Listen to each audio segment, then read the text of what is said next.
Well, ladies and gentlemen, I'd like to say hello and welcome. Welcome to a fresh, brand new edition of the program, Ashford Garley Live. I'm pretty sure you can hear me loud and clear.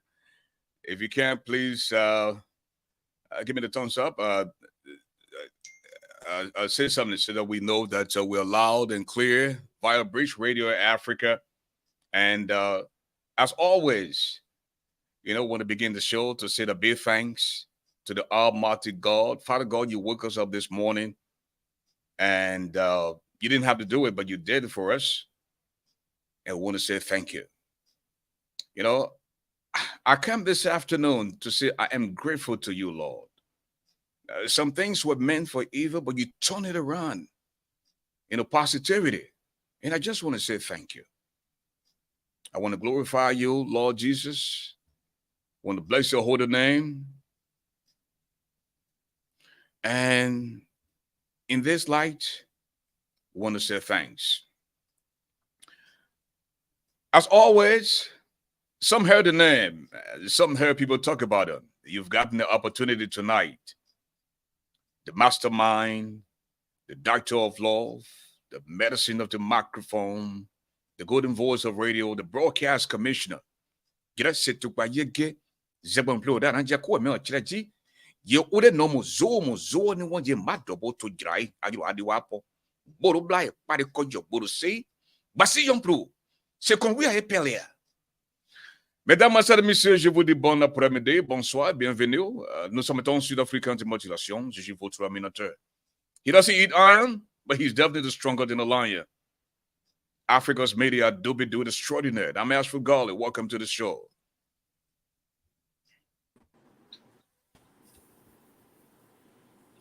Ladies and gentlemen, hello, welcome to the show. Beginning with my friend and brother. Where are you tonight? Dr. James T. Fisk. How are you, Ashford? Greetings to everyone. I'm at an undisclosed location. And I just want to say, extend my greetings to everyone in listening and watching land. And I just want to invite all of us to another explosive episode of ASHFORD GARLEY Live on Breach Radio Africa. Thank you. My ever powerful co-host, Mrs. Lexi Brooks Roberts. Welcome to the show. Thank you, Mr. Garley. Good evening. How are you? Welcome to my fellow panelists and welcome to all of you on Bridge Radio Africa with your host, Ashford, the Giant Garley. The Reverend George. Hello and welcome to the show. Thank you for having me, and greetings to my fellow panelists and to the people of Liberia who are listening. We got 8 more days to go to make it happen. So we are here to still defend the change that we want for the future of Liberia. Again, it's always a pleasure to have all you beautiful people. And we hope that some of the UP representative will join us because we are here to litigate the issue why the Liberian people should not consider George Weah or Joseph Boakai, but Alexander B. Cummings Jr. That's what we're here to do. Thank you for having me. Okay, well, as we look forward to seeing the arrival of Idatu Sadi, I will ask our co-host to please give us the political menu tonight. And speaking of our co-host, we are talking about Mrs. Lexi Brooks Roberts. Mrs. Roberts, if you will. Yes. Please. Wow. Thank you, Mr. Garley. I'm so happy. I'm a little prepared. Yes, for tonight, we have on our menu underfunded census leading to fabrications of numbers.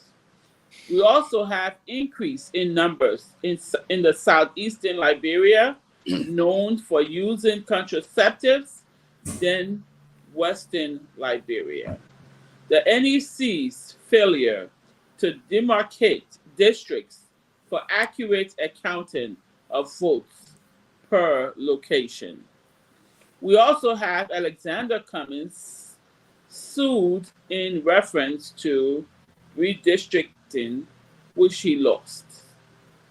We have finally failure to make available the final registration roll to be able to resolve disputes within 30 days per regulation chapter 4 16-1 of the election statute. One, will political parties review the rolls of 2.4 million people for distribution to over 5 million voters. No, 5,000 voters precincts. Last but not least, ongoing voter intimidation by CDC per past precedents, and the list goes on. Back to you, Mr. Garley. Thank you. Let us begin with the just ended uh, launch or rally held by the CPP or the ANC, and with that, I will bring in the Reverend George to tell us, fill us in what happened at the weekend on the 1st of October at the ATS. Well, thank you. It was actually yesterday. History was made, and the Liberian people got to see 6 years worth of ground game that has been put in place. I always give a pushback on this crowd game that people want to play. Look, yesterday was a very significant, beautiful turnout, but it still comes back to, for consistency, it still comes back to the ground game. Why do I insist on ground game? As massive as the crowd was yesterday, Hmm. we still have the three unanswered questions when it comes to crowd. Three unknowns. Number one, how many people in the crowd are less than 18 years old to vote? It's always the nature of crowd. Number two, how many people are in the crowd that are not registered to vote? That's the second unknown. The third unknown is how many people, what is the percentage of people who were in the crowd that are still undecided? They are uncommitted. So we enjoy the crowd for the political exercise to ginger the base and to appeal to the independents who are still on the sideline. But I still maintain at the end of the day, it comes down to who is knocking on what doors, who is prepared election-wide to get people to the polls, and who has a ground game to sell the message. And this is what we are here to always add up to that ground game to say, if you're listening to us, Mr. Cummings is the real change. So yeah, it was a beautiful turnout, and we appreciated the Liberian people coming out. And again, it's happening again this weekend in Buchanan. We did Monserrate. We are going to Buchanan. Thank you. And so forth. Thank you. Dr. Fisk, what do you make about the turnout yesterday at the ATS? Well, thank you, Ashford, once more. The most significant thing is the fact that Alexander Cummings, being smart as he is, caught up to the message that George Weah needs to be giving a red card by the Liberian people. Okay? Weah is a soccer player. The only thing he would clearly understand is that we are giving you a red card to leave this field. Leave the field alone. You're not playing the political game in the interest of the Liberian people. Please leave the Liberian people. The thing is, I'm not anti-Weah. I'm just pro-Liberian. I'm just tired of the fact that Liberian people, after so many years of civil war and bloodletting, they are the ones who get nothing. Are they representative senators and president? Are they better than the rest of the people? They are only where they are because of the mandate they get from the people. Okay, so which is very important for us to understand that. And I was just looking at the American government talking about wanting to put visa restriction on people who want to tamper with the peace, the electoral peace. And then people were hailing it as something so extravagant. No, America gave us pushed us to have democracy in a number of African countries. So they have a stake in making sure that democracy survives. And the essence of democracy is accountability. How come they are tight-lipped and these people are stealing billions and billions of dollars out of the African continent? Why can they stop it? Why can't they freeze the account of stolen wealth? Why can't they do that? That is going to be a disincentive for people to want to continue to take their own people for granted. So, I mean, like the Reverend said, we had a lot of people turning off of George Weah Cummings and Joseph Boyka. And he mentioned some variables unknown. Thank you, sir. There are the number of other unknowns that we can also discuss, and in the next round of question, I'll be addressing that as well. Well, Mrs. Letty Brooks Roberts, we can say all the one to say about Cummings, but we never noticed any sense of voter stroking, paying people to attend. I know Cummings has been criticized in the past that he's the richest guy and he's using money to influence people. But one of the key things that Reverend George said is everybody brags about numbers, having the crowd. But at the end of the day, who will get up on the 10th of October to make it in that voting booth? The crowd that you see, are they above 18? Are they above voting age? That's the big question. Getting people added to vote. You can shut up in, bring the crowd all you want, but can they get added to vote? If you so need a change, Mrs. Roberts.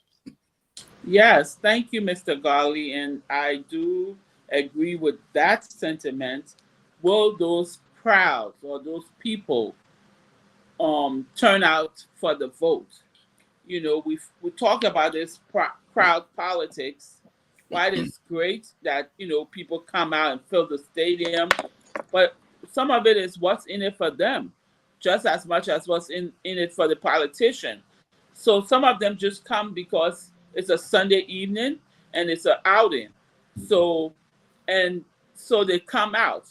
But on October 10th, which is 8 days away, will they get up in the morning, rain or shine, as they did for some of these rallies? Will they show up and do the civil thing and put out the vote and know consciously that they're there to make a change, not there to take a chance as to what they'll get when they come to these rallies, rather than what they'll get in their self-gratitude and in the future to see what change they have imparted on their children, on the future generation.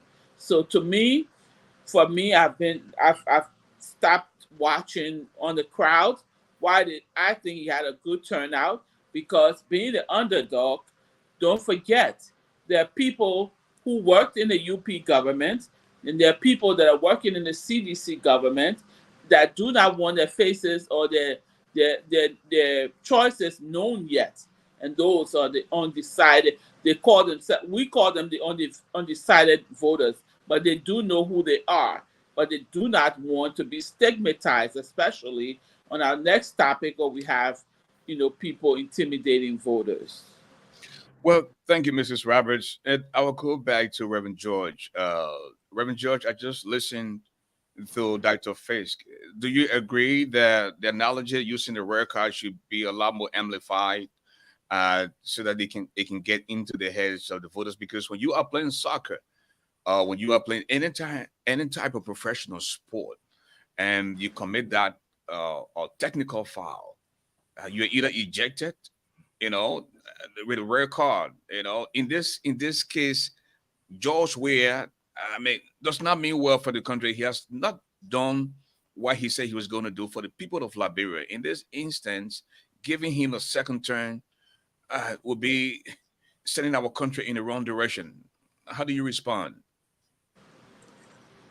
Thank you. Yeah, I've often said, and I think the first time the doctor introduced that, I commended him, and I will do again, that indeed is a very powerful analogy giving the person we're dealing with, who was soccer star George Weah.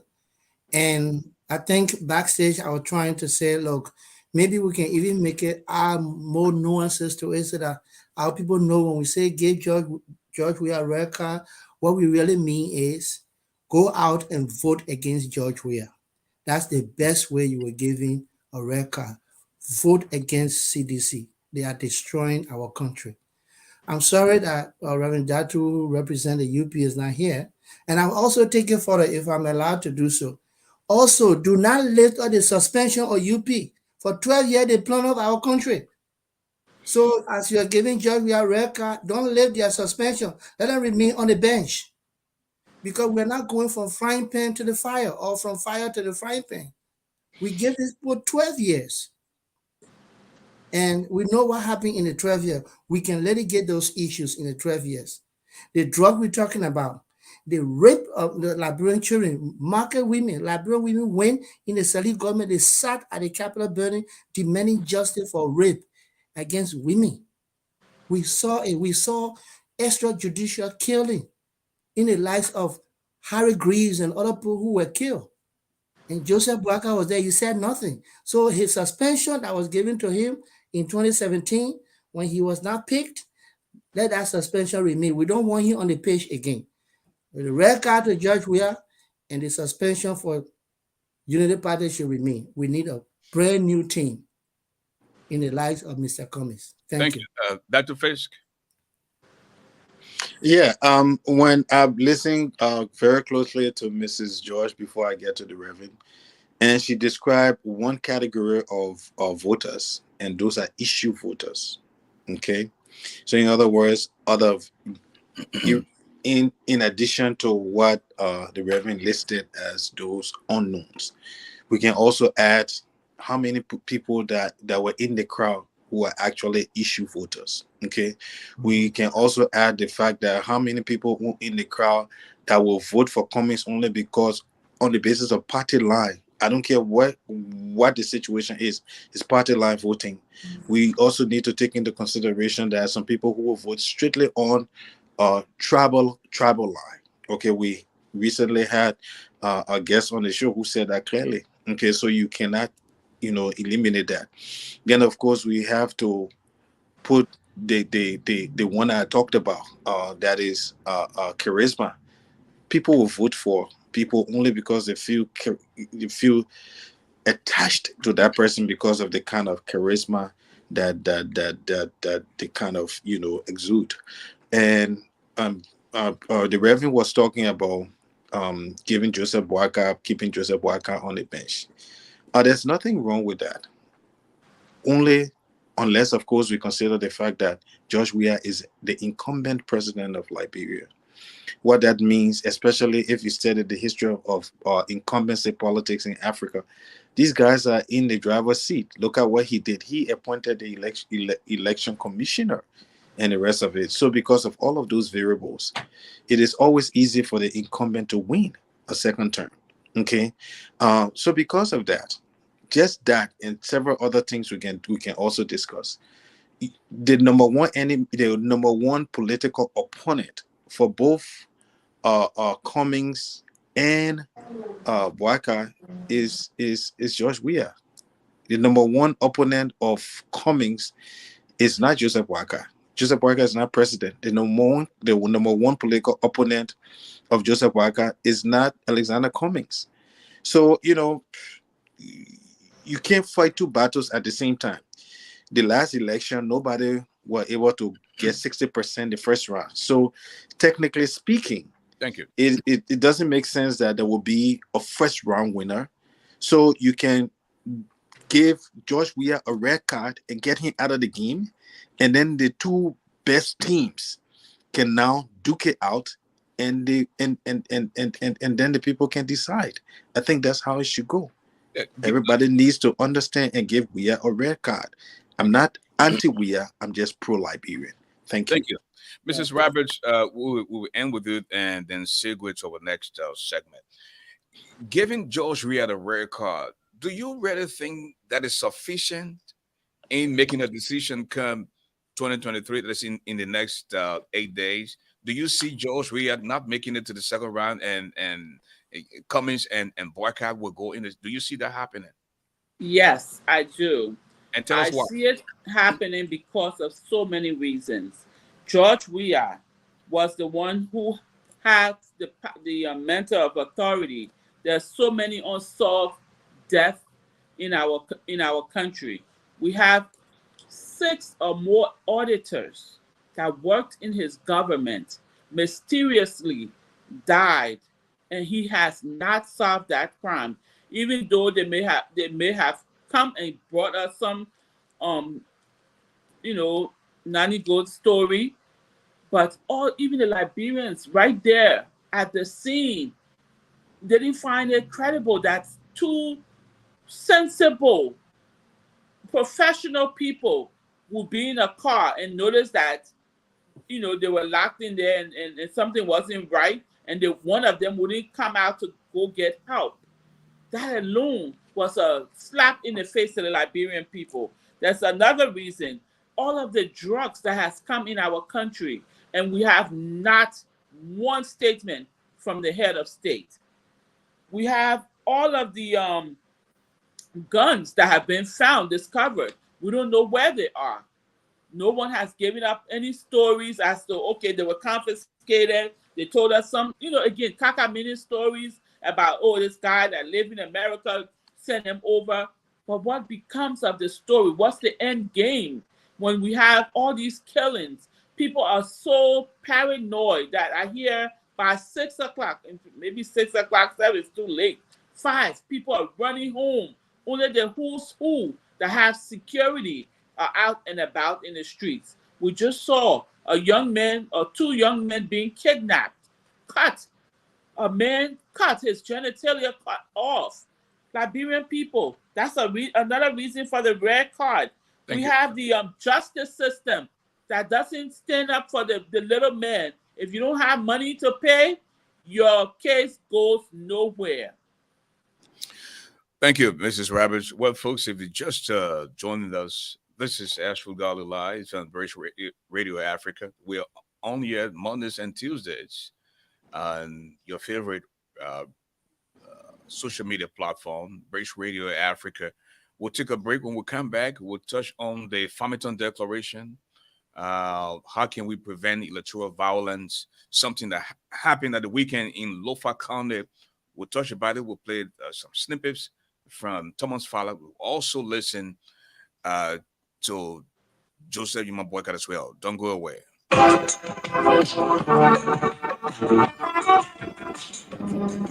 Since 1847, Mama Liberia is all we have had. Peaceful election is the best way to ensure she continues to be our sweet land of liberty and justice for all. This is a message wishing all Liberians a very peaceful and transparent election from British Radio Africa.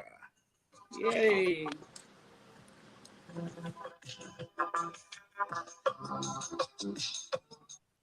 Okay, we're back. And at this time, I want to begin with Reverend George again. Reverend George, we witnessed our political leaders a few months ago at the Farmington Declaration to avoid political violence, free, fair, and transparent election in our country. Uh, Things continue to go the other way. Of recent, we saw the attack on the church of Prince Johnson.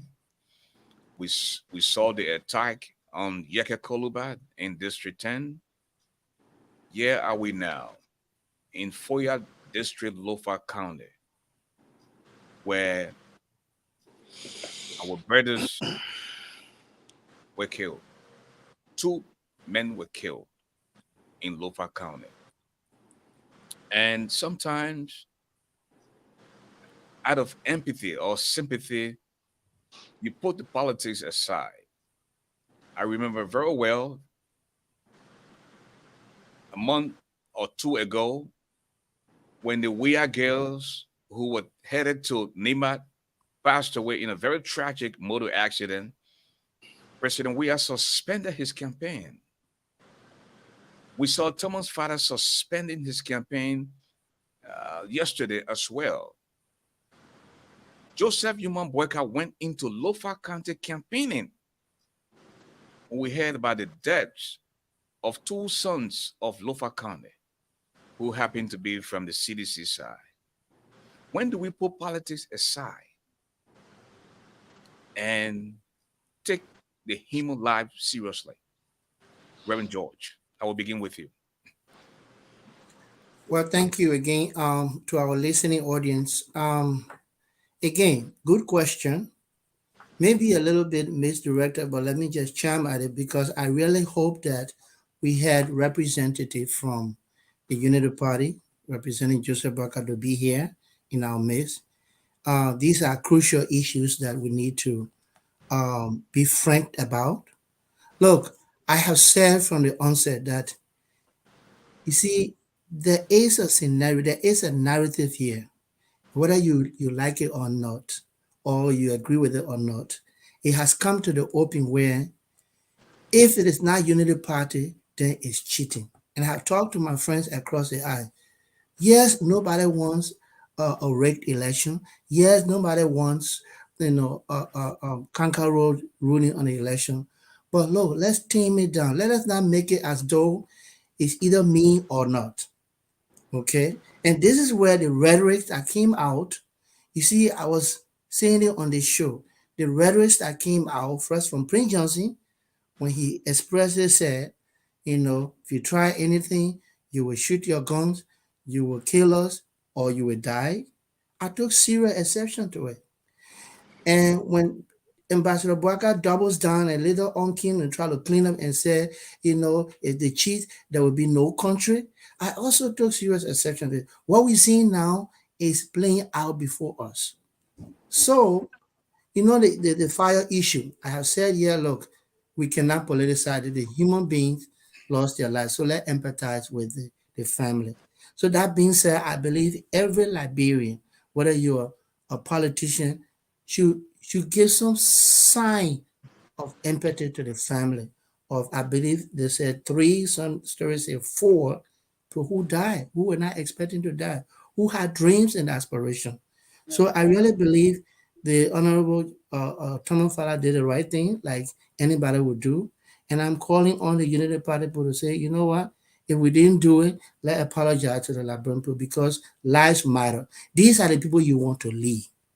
Okay, so let's show some empathy in the midst of a political campaign. That one day you can suspend will not take the entire campaign season from you. Thank you. It was an oversight. Thank you. Thank you. Dr. Fisk, where is the leadership in the event where somebody died? In this case, we heard about the violence in Foya District, Lofa County. Ambassador Boyka was interviewed and he was hasting in pointing fingers at CDC, calling them troublemaker. And he went further to say they were in Lofa again some time ago where Yeke Kuruba was attacked and he was there quickly and defended himself. Now, Ambassador Boyka is also saying that CDC people are the one that always causing the trouble. So my question now is, did they kill their own people? Did they kill the 2 men that died from city? Did they kill them? But just before you come in, let us take a listen to Thomas Fala, warning not only Ambassador Boyka, but he was also warning his opponent and former Defense Minister Brandon Samukar. I'm not in color, I'm not in secret. We respect the Kisi people, that's why we're quiet. I respect the Kisi chiefdom, that's why we're quiet. But my quietude should not be disrespected. Do not disrespect and underestimate me. You know that you do not have people more than me.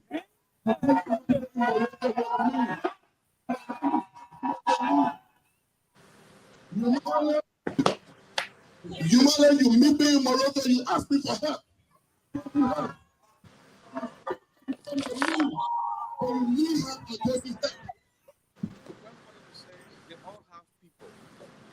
and he asked his people to leave the streets when Unity Party was in fact launching. But he's telling Yamani, his opponent, he's telling Dr. Human Boyka that do not underestimate us because we are all for peace. You do not have men more than men.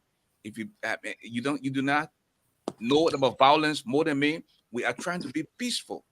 He said he respects Honorable Boyka because he's the leader of the county. But that does not mean that they should try to bring violence because no one owns violence. Like the police. Well, the thing is, unless there's an investigation that somebody can point to, everything he's saying is speculative. Okay, which is why it is important that we are be taken out of office, that we are be given a red card. You know, people need to understand, before you give a red card, there's on the football field, the whistle, red card.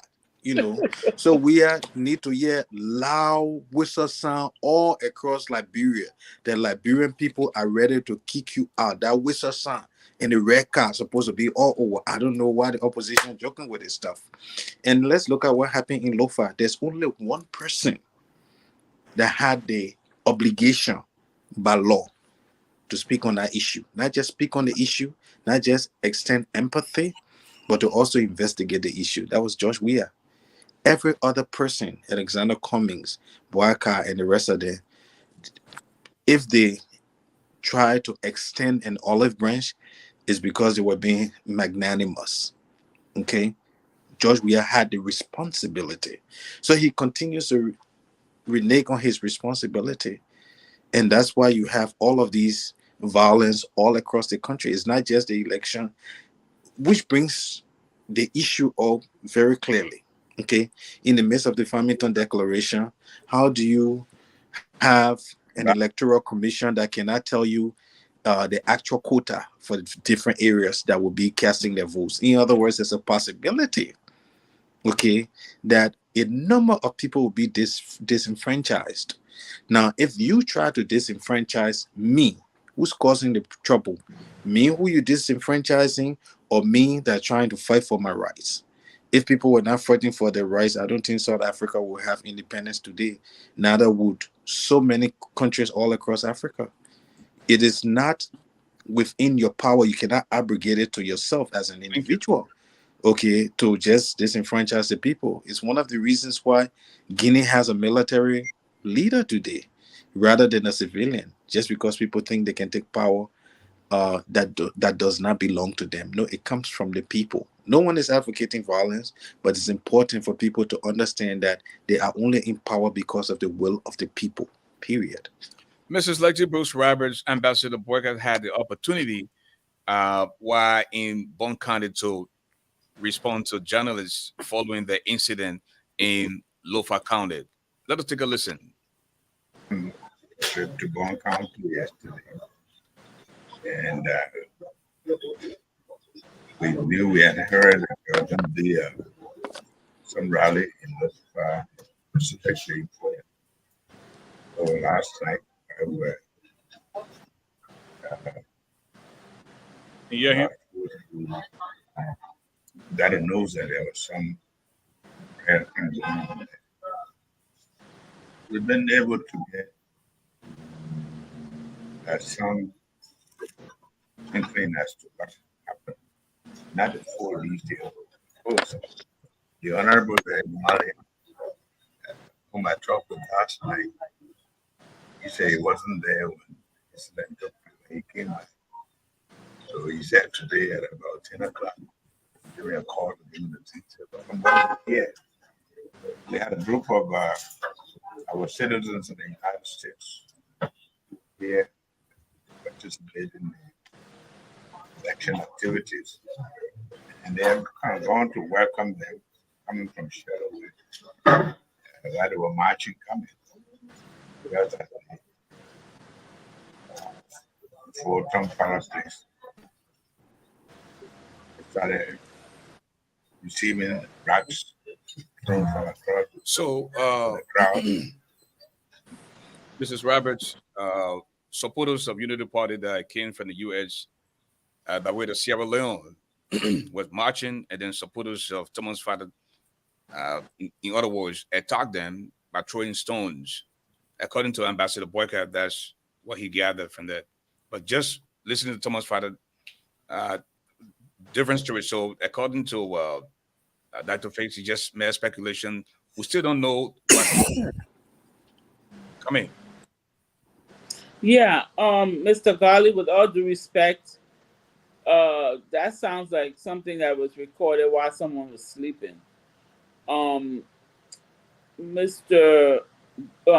The former vice president, his voice is not strong enough.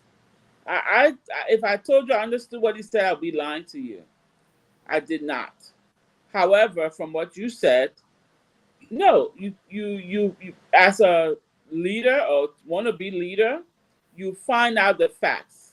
You either hear from the investigators that were at the scene, or the police that were there to give you a story before you make any conclusion. Yeah. You cannot just take your people's word. As we all know, somebody's going to leave out something. So I think it's unfair for him to assume that it's because these people came on his behalf that the CDC would just start throwing rocks or whatever they were throwing. Again, I know the tensions are high. People are doing things that are on that are abnormal. However, we still need to get facts before we speak on such things, because someone needs to be held accountable, and it should be whomever caused a death to another person's child or children. So to all sides, again, we weren't there. We were just going by what they said. But I know there was a joint section today of the authorities, Justice Minister and the police. I did not get the time to listen to it, but hopefully they have something more credible than what we're hearing from the vice president. Well, Reverend George.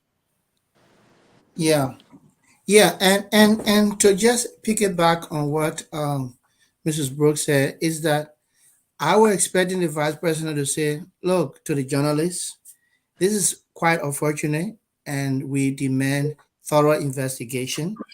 And until investigation is done, we ask all sides to quiet down, and also we extend our condolences to the family that lost lives and things, and we are interested in leading the entire Liberia, not just CDC or unit. So something like that, or unified message, than to just take one narrative and throw it out there.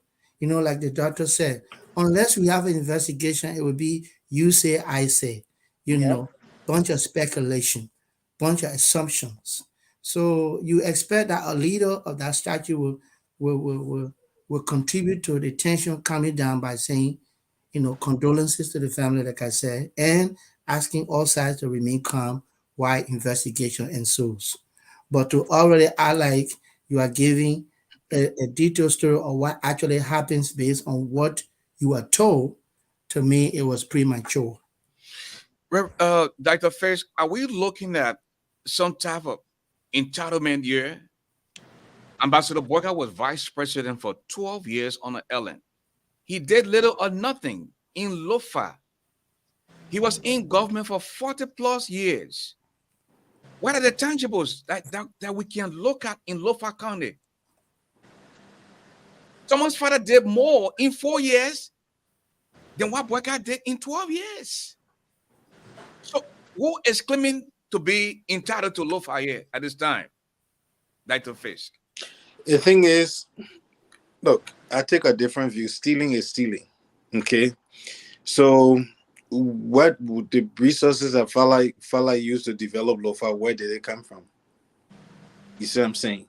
So if it was not like, oh well, or the generosity of my heart, no, that's not how those whatever tangibles you are talking about, that's not how they came about. But let's look at it. So if you ask about entitlement, how come you have a president who's always MIA whenever there's a major crisis in the country. I don't remember when there was a major crisis in the country, especially once involving fatalities, and you had George Weah taking the bullet pulpit to speak for the rest of the people. Okay. And all of the political leaders failed Liberia during this time. Cummings failed the Liberian people because why? Cummings didn't say anything. I've not heard Cummings say anything on that tragedy. In as much as it involved allegedly CDC versus UP, Mr. Cummings wants to be the political leader of Liberia. He could have commented. He was not. He was mute. Joseph Boakai had an opportunity to demonstrate leadership by being neutral in the face of an investigation that is yet to proceed. He did not. He decided, I don't know when Joseph Boakai became a detective. So he could not credibly speak to the issue. Okay. And then of course you had George Weah. He was the one, like I said again, I piggyback to George Weah, who had the responsibility, okay, to comment, even if he designated his justice minister and and all of these people to carry out an investigation. We don't know how far it's going to lead, but at least show some leadership. You can't say you want to go to the people and say you want an additional 6 years mandate when in fact, whenever there's chaos in the country, okay, what you do is that you are MIA. That's why I say Liberian people need to get the whistle and the red card and get this guy off the field. He's destroying the country. I'm not anti-Weah. I'm just pro-Liberian. Thank you. And Mrs. Letty Brooks Roberts, something important that he just said about Thomas Fowler. Where did he get the money from? Even though he's been perceived now as the guy who means well for Lofa County, he's putting up infrastructure, and people are saying Joseph Boakai was there for 12 years. He did little or nothing when he served as the vice president, who's happens to be from Lofa County, and the 40 plus years he served in government. Thomas Fowler in 4 years did more for the people of Lofa than Joseph Human Boycott. But at the same time, we're asking, how did he get the money? Mrs. Roberts? Right. Well, I understand he is either the Ways and Means person in the House, in the Senate, and they dig hole, cover hole, take things in the back, revert them to their own personal gains. And I've heard that from a sitting senator, not just hearsay. So yeah, while it's true that we may say Honorable Boakai did not do all of these things, but it's glaring how the other people are just stealing our resources and enriching themselves to glorify themselves just for the same purpose, to be elected. Because as Liberian people always ask, like I stated the other day in their naivete, what have you done for us? Well, when someone does something for you and is honest, you can see and feel the honesty in it. But when they're doing it for what they can get out of you later, you know that they were only setting you up for failure. And I think that's what Thomas Fowler has done. The people have seen through him, and that's why he has run from one district to another county. So if you did so well, why will you run from one place to the other? This is the game they're playing. They're doing one of the Edwin Snow thing, where when things are looking bad this way, they run to this other way. And the Liberian people, it is time for you to open your eyes and see that these people do not mean well for you. They're just opportunists for what they can do for themselves. Thank you. Okay, we'll take a break, and after the break, we'll bring in the Reverend Idatu Sade. I think he has some type of time to pay it tonight. The show starts at 8 o'clock and not 15 minutes to 9. But we'll take a break and be right back.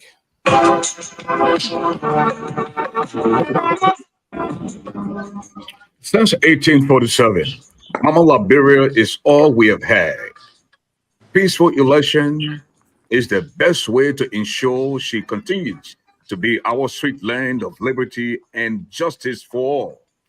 This is a message wishing all Liberians a very peaceful and transparent election from British Radio Africa. Reverend Idatu Sade.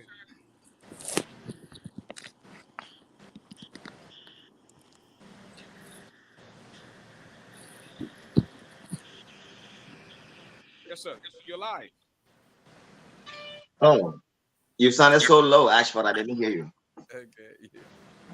Perhaps your Well, equip Bluetooth. Go ahead. greetings, everyone. Sorry for being late. My sincerest apology. It's such a pleasure to be back here one more time to discuss the issue. Thank you. Okay. We're just about wrapping up on the incident that happened in Foya District. Perhaps you saw it from another angle that we didn't see. So, depending on what you say, the other panelists will have their one or two. What do you know so far? Well, let's be very clear. I just want to correct one or two things. When that thing happened in Foya, the Honorable Joseph Imam Boyka, the ambassador, was never MIA. He has spoken on the issue, and we're looking up to the authorities to come up with a conclusion to that matter. But so far, what we've seen is that some group of Kisi citizens had gone back from these United States to go and campaign for Joseph Boyka, and they were intercepted from the main road where members of CDC began to throw stones from in the compound of Thomas Fala. And when you look at some precedents, we know that the CDC is noted for throwing stones or provocation, as you would see from the biometric registration, from the LU students marching in peacefully at the U.S. embassy being flocked by sedition. One party is consistently the provocateur in all of our electoral processes, and no other but the CDC. So let's be clear. We saw the senator of CDC, Akarius Gray, senator or rep, go on the LU students' campus and whip them. Like violently attack them using stones. So we know that one party also tried to kill Tilia Ure because she went to campaign in the city and almost lost her lives. We also saw this other gentleman in which she was running against. They were thrown stones. So the CDC partisans are noted for throwing stones, for provoking people. So I'm not surprised if these conclusions conclude that they are responsible for this provocation that has led to the loss of 2 lives innocently. So let us be very careful. They are the ones that often provoke issue. We have precedents in our political history of how they behave. They carry caskets of Madam Ellen Johnson Sirleaf, display her underwear, and now they've carried the casket of Joseph Boyka. So much so that the world had to repudiate them for such violent, incendiary actions. So we are not surprised, but government certainly will not want to potentially tell us the truth because it's Thomas Fala. So are we saying now that it is because of it is in retaliation of the stone tolling that led to the death of those 2 men in Foya? I mean, we're still looking forward to hearing from the justice system. Right. So from all of the videos I've seen, from those who were peacefully marching in preparation of Mr. Boyka's coming or going to Lofa, the seditionists left the compound of Mr. Thomas Fala and decided to provoke them. And in that process, there was an exchange that took place and violence broke out.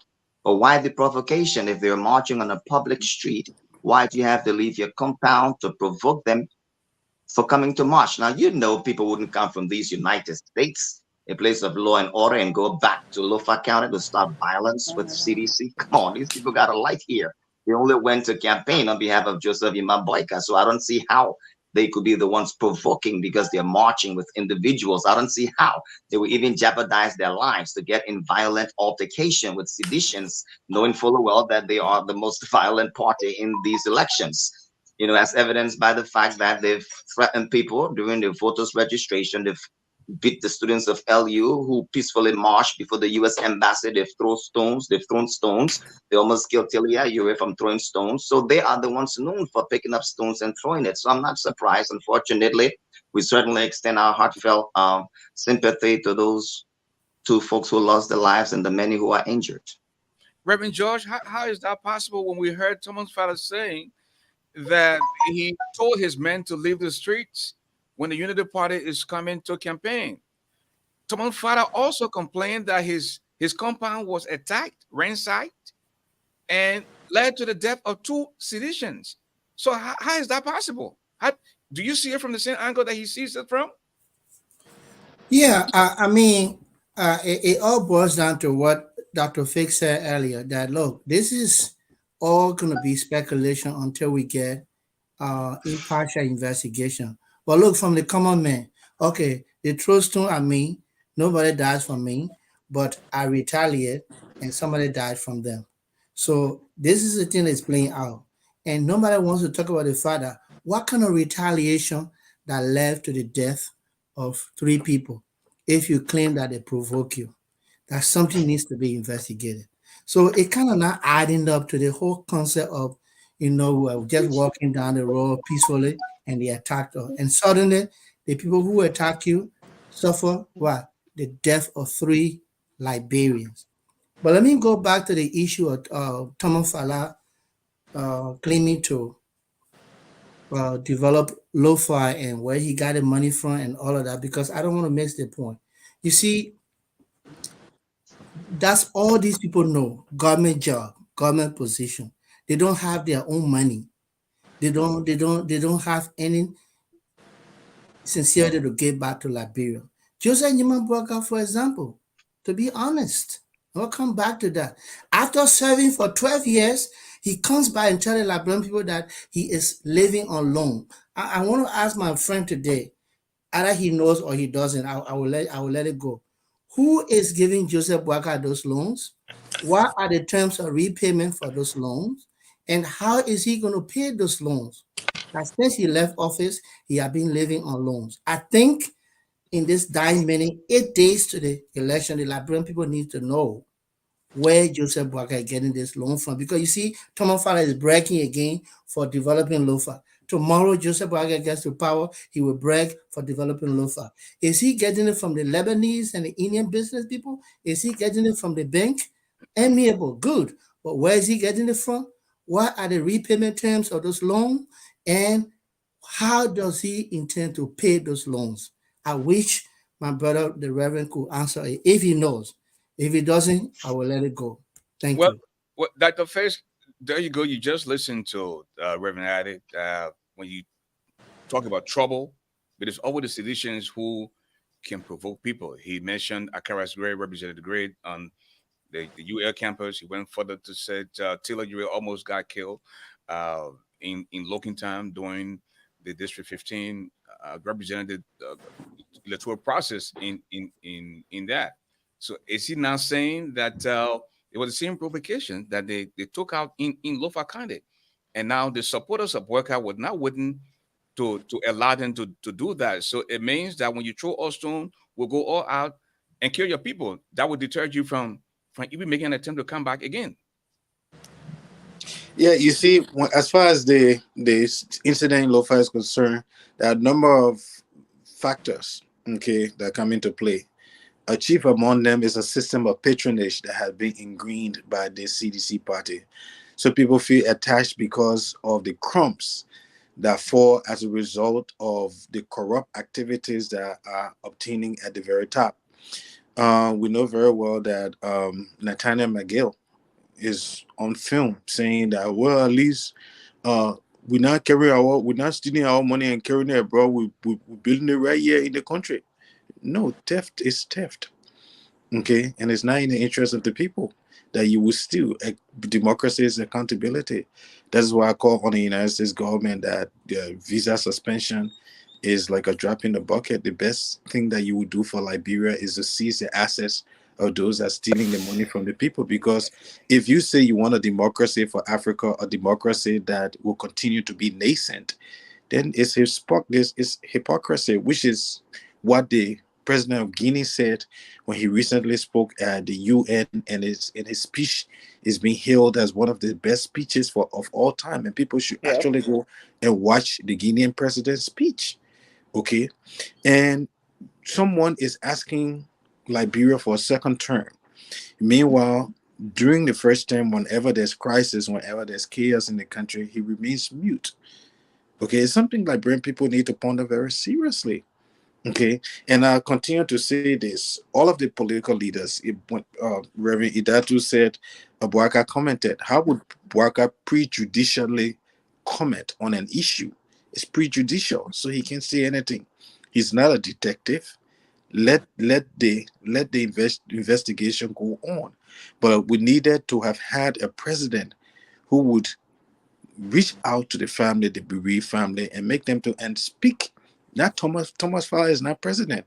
Speak to the Liberian people and reinforce the message from the Farmington agreement that the election is supposed to be peaceful. Perhaps maybe they are quiet because they intend to disenfranchise people. I mean, I'm just speculating. And God forbid, because if it happens, the true violence is coming from those who are disenfranchising people rather than those who would decide to clamor to make sure that the votes are taken into consideration. Democracy is the will of the people. If you do that, you have just established an autocratic system of government. Don't fool yourself. Thank you. An autocracy is a formula, it's a recipe for chaos and disaster. Thank you. Idatus will take us It's- on this segment, and then the next segment we will be the last one. We'll talk about the opposition collaboration in the event when there's a second round. Idatus had it. So let me just correct quite a few things. As a political leader, a prospective president, you are allowed to comment. There's nothing that prevents you from commenting. And what the Honorable Joseph Imamboiga commented, I mean, his comments were clear. It was meant to appease. It was meant to allow government to play its role. There was nothing incendiary. He extended his sympathy to the loss of lives of innocent Liberians as a result of this truth. But when we certainly have a government who has a responsibility for the protection and security of our state and is often failing to do that, then we have a problem. And that is why the government has reported that the FOIA police director, Mr. Bissa, is in the custody of the immigration because he shot once in the air and twice in the crowd. So let's make no mistake, the police director there was a direct appointee of Thomas Fala. So he ran to the rescue and he shot in the crowd based on those who have been interviewed, who have reported. Videos are all over the place. And thank God that we have live videos these days of citizens of FOIA that were actually there and saw the violence. So that is why the government has him today, Mr. Bissa, in custody, but not at the police station, but in the hands of the immigration and under investigation per the report of the justice minister. So let's be very clear. Government will hide it. How many investigations have they actually reported? From the death of Melvin Early, who shot himself 3 times in the head, according to the president, to the auditors that died. Do you have any investigations on any of that? So let's not pretend as if to say we have a reliable justice system that brings justice to the people of Liberia. That is untrue. Look at the deaths we've lost. Gifte Lama, Fambutu, Albert Peters, Melvin Early, and the list goes on. Do we have any thorough investigation or conclusion to the deaths? Absolutely not. Thank you. Thank you. Well, May I have a 30-second, if you will, please? I'll give you 20. Go ahead. Well, Then, 20. then the rest of the Okay. guys will take 20 seconds. Okay, I think what the doctor said was that the Honorable Joseph Nyama Bwaka should have waited before casting blame. That doesn't preclude him from making a statement. And if I were advising the Honorable Joseph Nyama Bwaka, I would say I would make a statement like that to say my condolences to the family that suffered loss, and we are calling on our follower to calm down and allow the investigation to go on to see who actually was the agent provocateur, instead of taking just the story from my people and casting it to the Liberian people as though this is exactly what happened. That's what we are saying. We are not saying he should be mute, but at least he should be cautious and wait for some kind of ascertainment of the facts. Now you have your story. Your people say, "Oh, well, we're matching the attacker." Is that all what happened? No, there are two sides to the story, and that we expect our leaders to be balanced when they make statements like that. That's what we are saying. Thank you. Dr. And Fritz. certainly that is why Yeah, we expect Mr. Cummings to speak when Hold he on, hasn't spoken. hold on, that is, you will have the last word. Go ahead, Dr. Fritz. yeah, just a quick 20 seconds. Yeah, that is just once more. No one's stopping Joseph Weicker from commenting, but you can. He doesn't know until there's the outcome of an investigation. He doesn't know the full details of the circumstances that led to the fatalities. That's what I'm saying. No one is saying that he cannot extend condolences to the family. No one is saying that he cannot call on the government to carry on an investigation, even if the investigation is going to be flawed. No one is saying there are so many things he could do, but when you decide to be partial, when you are vying to be an impartial leader of a country, then of course it poses a problem. That's all I want to say. Mrs. Roberts? Yes. Again, for me, I think in all of this, the person that bears the greatest responsibility is the president of the country, who Yeah, has not. If he did say something, I haven't heard it, but I still, nothing. think he says nothing to the national issues. He only speaks to what is in his interest. He doesn't sympathize with the Liberian people, just the few that who are his concubines or in his clique, his friends. And there's so many issues that are plaguing our country. They call him the bad road medicine, but he failed the people because the bad road that he said he's the medicine of, he couldn't even take those roads. So what makes him the bad road medicine? He is a bad leader. Period. Well, Idatus added, a wise man once said, it is always good to be prepared for an opportunity and not have one, than to have the opportunity and not be prepared. In this case, where is the leadership? We saw a few citizens died in Nima County. George, we have suspended his campaign. Thomas Parra suspended his campaign. Joseph Yuma Boyga went into Foya, into Lofa campaigning, despite the deaths of 2 citizens in that county. So let's be very clear. That is precisely exactly what a leader does. He doesn't stay away. He goes to see the people who died. And that's certainly what he's done. So it's not by no surprise that the people are also excited to see their leader come to sympathize with them, because the county is bereaved. And that's exactly what happened. So it is by no chance or mistake that people are happy to see that their leader comes and sympathize with them. And has been characterized as a campaign. He didn't take a campaign message. He went to Foya because his people were brutalized. And in fact, citizens died. So that's what leaders do. Unlike Mr. Cummings, who hasn't spoken. I haven't heard him speak to that. So, certainly my brother George Doe wants to give an advice to Mr. Joseph Ambassador Boyga, who has in fact spoken on the issue, but we haven't heard Mr. Cummings say anything yet, and I stand corrected. So let's be very clear. That's what leaders do. He didn't wait or stay in Monrovia. He went to his people to sympathize with them, and you can't stop him when the people come around because they want to see him. So I certainly want to applaud him for that. He was not suspending his campaign. He went there to visit and empathize, or sympathize rather, with the losses of lives. So let's be very clear. He is not trying to make a political score point or scorecard at the deaths of innocent Liberians. No, Foya is where he's from. He had planned to go there, and nothing would have stopped him from going there. And, it's not his fault that the people are excited to see him. Thank you. Well, folks, if you're just joining us, this is ASHFORD GARLEY Live on Bridge Radio Africa. We are 8 days away from elections in Liberia. And let us talk about the opposition unity for a minute. And before that, please allow me to borrow this quote from Les Brown. He said, until the pain of staying the same is greater than the pain of change, you will never change. I repeat, until the pain of staying the same is greater than the pain of change, you will never change. Folks, as we go to these elections on the 10th of October, every opposition political party is saying that George Weah is bad for this country.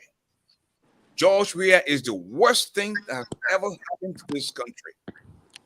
In the event, if your political leader does not make it to the second round, would you support that political leader who comes out to go in the second round against George Weah? Let me begin with Reverend George. Thank you for this important question. And let's not misinform the Liberian people. Before I answer the question, I will take 30 seconds to answer the question. Joseph Nyeman Boaka went to a campaign in spite of the death. Let it be on record and let the people know that we can sit here and misinform. We got 8 days to elections. Joseph Nyeman Boaka went to a campaign. Now, will you support anybody that comes in the second round against George Weah that needs a red card, according to our doctor, Dr. Fix? You see, it's a two-pronged analysis. We are asking the Liberian people to do whatever it takes to give George Weah a red card by voting against CDC. Okay, let's assume that that doesn't happen and he gets to the second round. Now, this is where the records of the people who are on the playing field is very important. Their records are important. On a 12, you see, like you said, they complain about CDC or drugs and rape and everything. But on a 12 years of UP, we have drugs abuse, we have rapes, we have corruption, rampant corruption. We have extrajudicial killings all over the place, as Harry Greaves and the rest of the people. And what do we have? We have legislature appropriating the people money onto themselves. $30,000 for some bogus legislative engagement. Joseph Nyeman Boaka in all of this sat there. Even on the death of Harry Greaves, he did not. I don't know of any statement that he had issued to call for investigation. So guess what? Ladies and gentlemen, precious people of God, let's do everything we can to avoid a scenario of Unity Party and CDC, because we don't want 12 years you fail, 6 years you fail, then we go back to 12 years you fail. It would be like a rigmarole. It's a gingerbread boy story that cannot take Liberia anywhere. It is time to get rid of UP. It is time to get rid of CDC. We want a clean slate. And this is where Mr. Cummings coming. The CPP is. So I'm hoping, in a much I will be faced with the choice of supporting somebody, I'm hoping that it will be the CPP that the Liberian people will come around. It's like, okay, we thought we're in the fire. So we selected George, we are in the frying pan. We're going back to the fire. It's not going to happen. And I'm hoping that it will be CPP. But when the time comes and it is not CPP, then we'll do the honorable thing as Liberian to make a choice. Dr. Fisk, just by listening to Reverend George, it will be very hard for opposition unity if only we're in the second round. Don't you see it that way? Okay, before answering your question, let me just rebut Reverend George for a second. Once upon a time when Obama was campaigning to be president, there was a tornado or something, hurricane or whatever in New Jersey. And Obama went to New Jersey. Was he campaigning, or did he go there to sympathize with the people? So during campaign season, okay, the movements of a politician can be construed as campaigning when it may not necessarily be so. It can be coincidental as well. So we cannot say for fact. Now, when Joseph Boaka went to Lofa County, he was actually there to campaign, in as much as he spoke partially to the issue. Okay, so let's get to this whole thing about electoral politics. Look, it's going to be magic for someone to win 50 plus 1 vote during the first round. It never happened the last time. I don't see it happening this time because what? All the voters are not issue voters. You have to take into consideration tribal politics.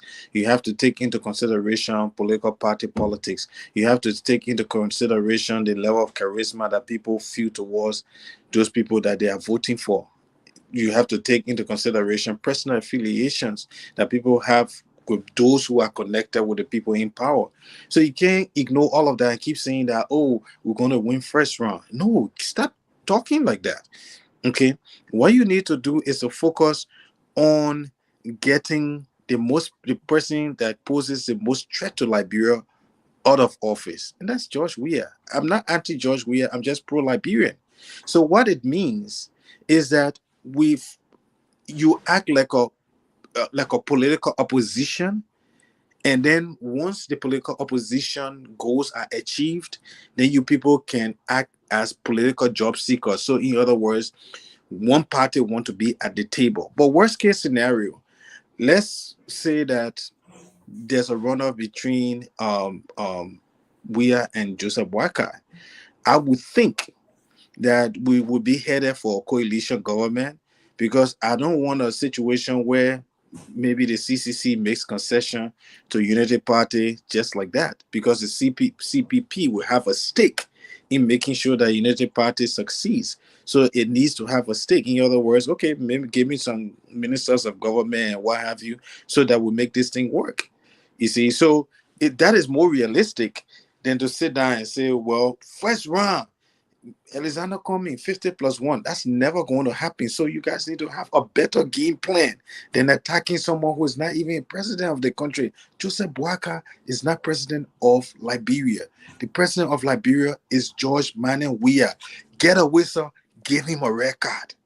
Mrs. Thank Lexi you. Brooks, Mrs. Lexi Brooks Roberts, are we risking the chances of the opposition not working together, and we foresee the second term of George Weah? Is that what we're looking for the same? Risking in what sense?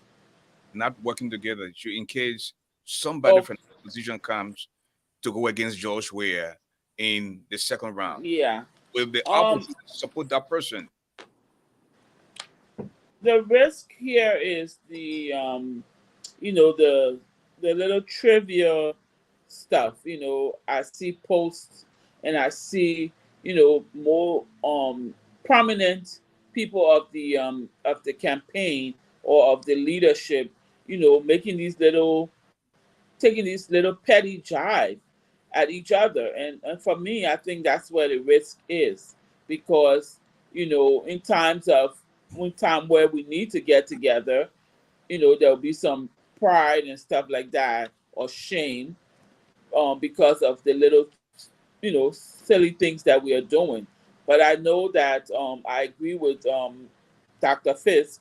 The person that we need to give the red card is the person that is leading us right now, who doesn't speak to us, who says nothing about national issues, who is standing in the middle of mud.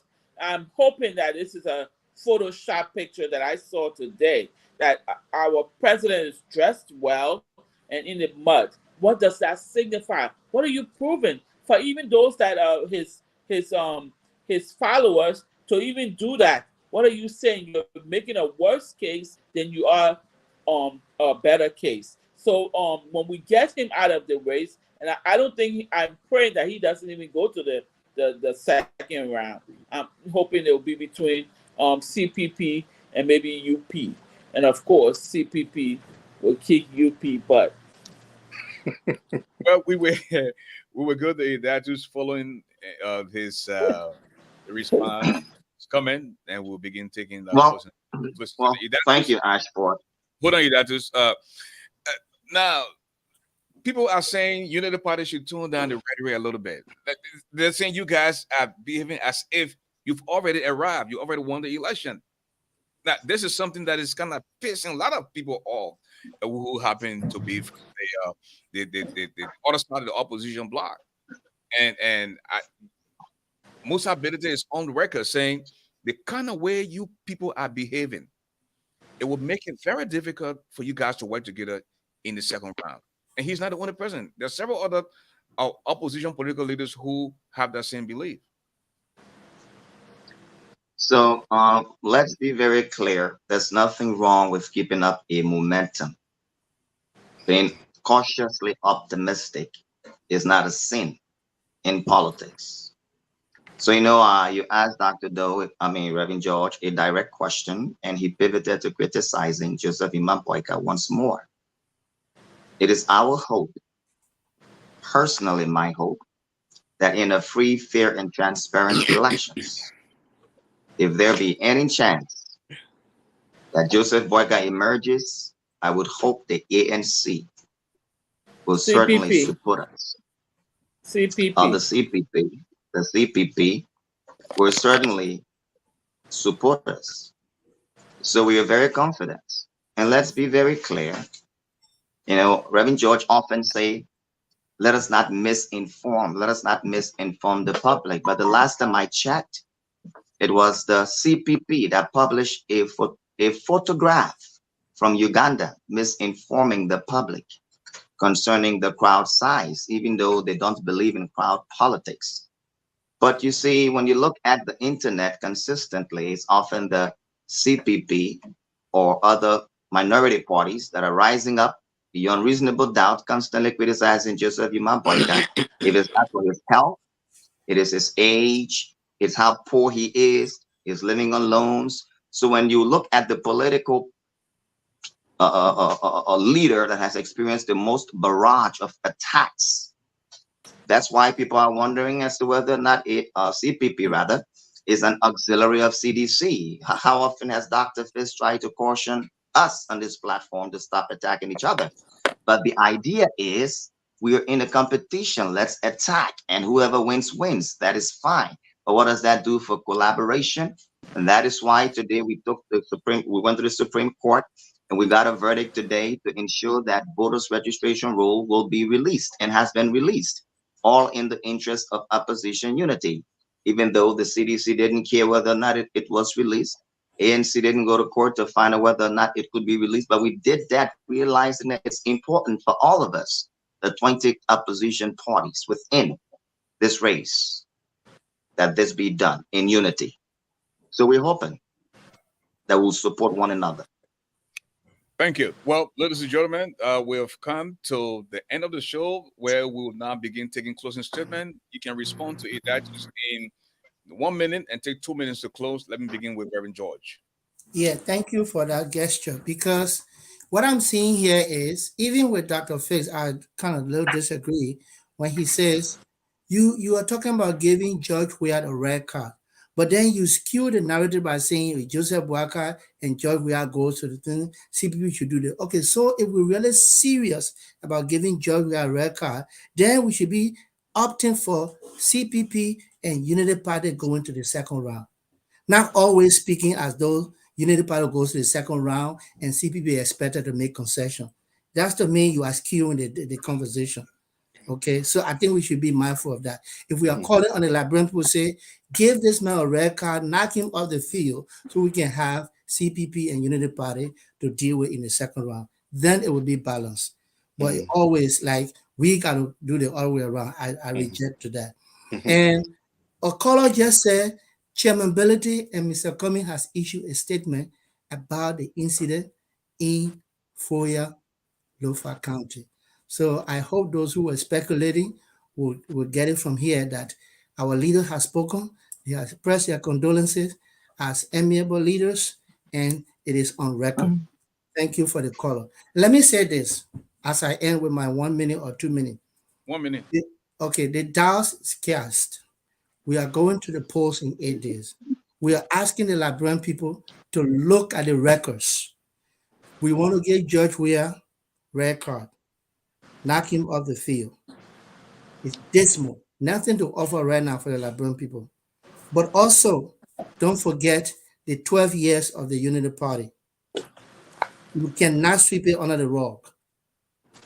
We cannot sweep the fact that Joseph Newman Boakai told the Liberian people after working for 12 years, he ended up on loans. They still haven't given us an account who is giving those loans and what are the repayment terms and how is he expected to pay. We saw George Weah leaving $85 million contract, was dead broke, came to the government. He took 6 months to take government money and build everything. Is that what Joseph Boakai is going to do, to take 6 months and pay his loans? Are the Liberian people coffers? We need to know. You need to know as you vote.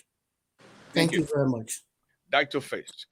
Yeah, first thing first, and I mean, I accept the mistake, because as far as I'm concerned, The person that should be out of that field is George Weah. You get some whistle in our country, political opposition, and you let your people blow the whistle and get George Weah record and taking out of the field.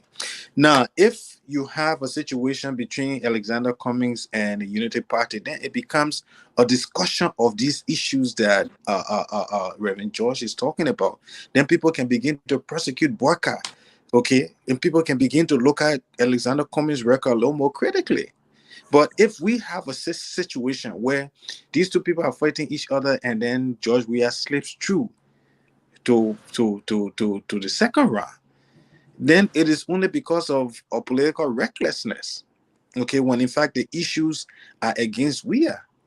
So that's what I'm saying. Now, let me say this. The idea of having election is to be able to fix the future and not the past. So the idea of Liberian people going to cast their vote, they need to understand that there are problems ahead of the country that need to be fixed. After 6 years, and George Weah hiding every time there's chaos in the country, should be sufficient warning that this guy has not been a presidential material for the country. Okay, and Mr. Musa Bilete is not running to be president. Neither is this other guy, the former foreign minister of Liberia. What's his name? He's not running. Yeah, what's that? No, not Western guy. The other guy during the NPP. He's with Cummings right now. He's the one that led the Louis riot. Brown. Louis Brown is not running to be president. The person who's running to be president is Alexander Cummings. Okay, so if you have something that infringes the Farmington Declaration, the reason why they signed that declaration is to be able to jealously guide the signatures. So in other words, if there are infringements, in other words, killings, then of course they should join together, a joint statement. It doesn't mean to say that they are collaborating. Joint statement by the opposition calling on George Weah to do right by the Liberian people, have an investigation. These are the kind of issues. When they are not doing those things, then they are just political job seekers. Seek job, be a political job seeker after you have acted as a political opposition to take George Weah out of this equation. That's all I'm saying. Get some whistle, give this man a red card, get him from the field. Thank you. Okay, Elected Brooks Roberts. Yes. Thank you so much to our fellow panelists. Thank you to Bridge Radio Africa. Thank you to our listening audience. In closing, I just want to say, admonish to the women of the world. Today or this month is Breast Cancer Month awareness. Please do go and get your mammograms. Get yourselves checked because early detection will prevent the deadly disease. So to all of our women, men on this stage, please encourage your sisters, your mothers, your friends, your cousins, your daughters. Let us do the right thing for our lives so that we can see many, many more elections. But before I close, I want to say the red card goes to George Mana Weah, Liberian people. He is not an option.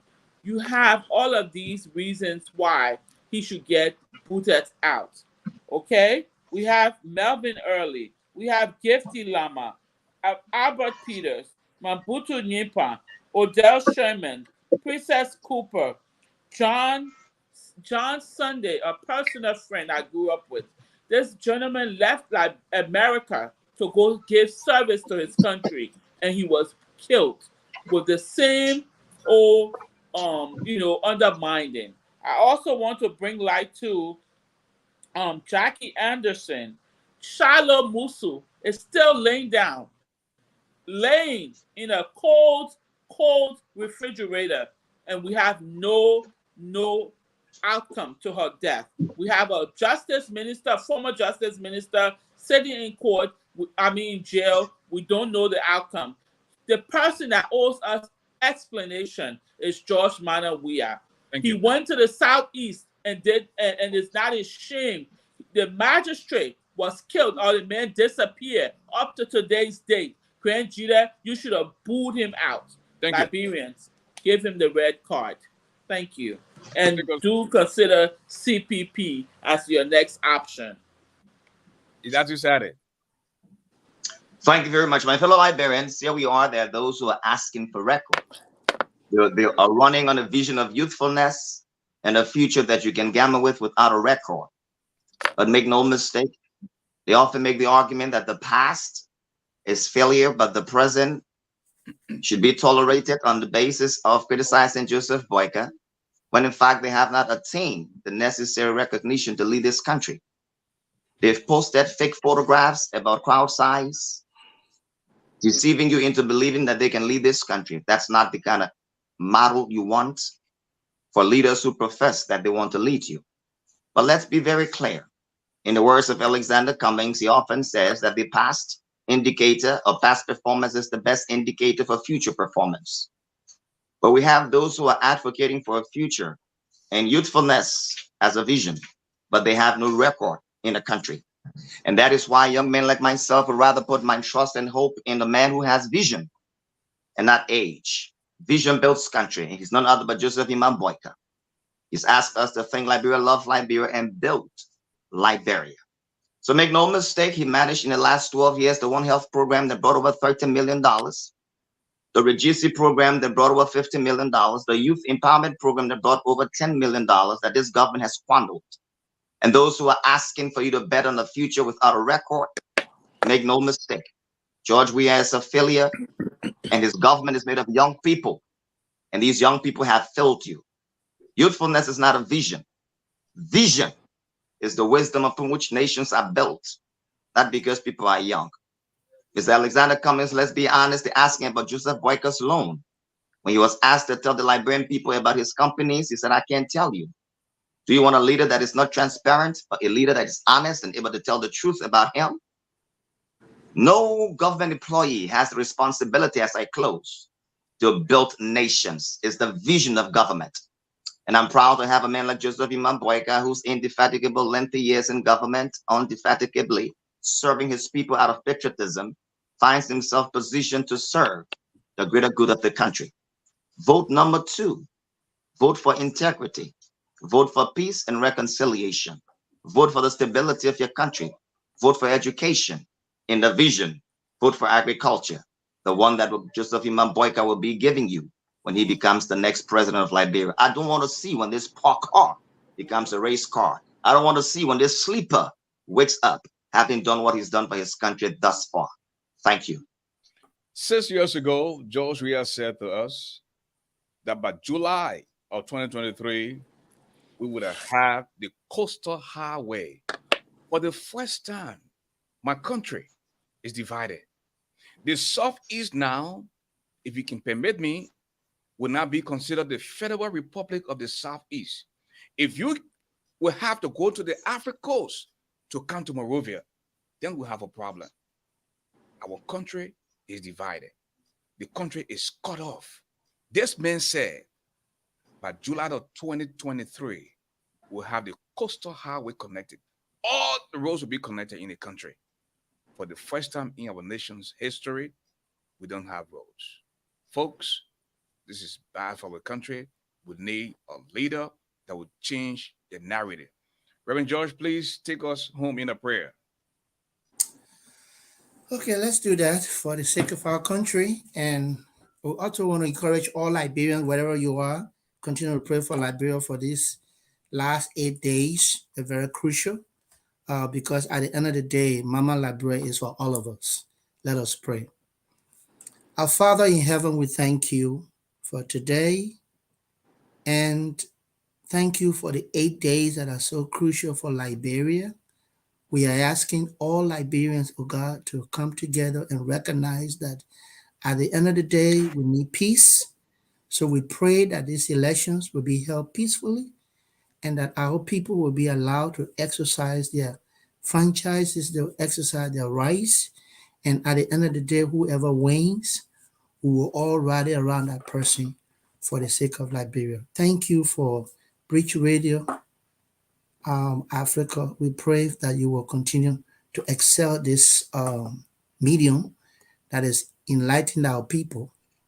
And thank you to all the panelists that in our disagreement we have Liberia at heart. We thank you tonight. In Jesus' name we pray. Amen. Amen. God willing, we'll be back tomorrow night, same time, same place. Folks, I want to say a big thanks for taking up time of your business schedule just to form part of the production tonight. Until then, please, folks, tough time don't last. Tough people do. The heart of a man is never known until he rises, because there's no second chance to make that first impression. I'm ASHFORD GARLEY, the brother who doesn't eat iron, but he's definitely stronger than a lion. Africa's media do extraordinaire. Good night. Good night. Good night, fellow panelists. Thank you for having us.